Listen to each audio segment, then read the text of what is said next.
You can add the ability for your bot to transfer the conversation to a real operator. To do this, go to the setup area of the platform and click the button as shown in the video.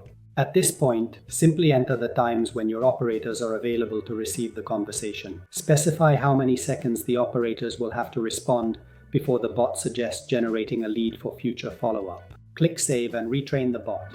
Once the training is complete, go to the Deploy step to update the bot.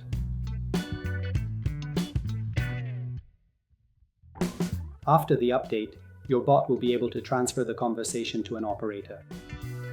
If you want to run a test, open the demo page on the right side of the screen.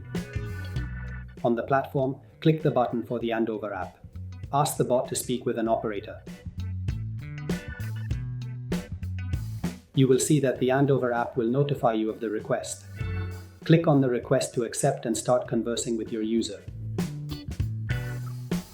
Additionally, if the user makes a request already contained within the knowledge base, the bot will flag it to the handover app in order to help you respond more quickly, effectively, and efficiently.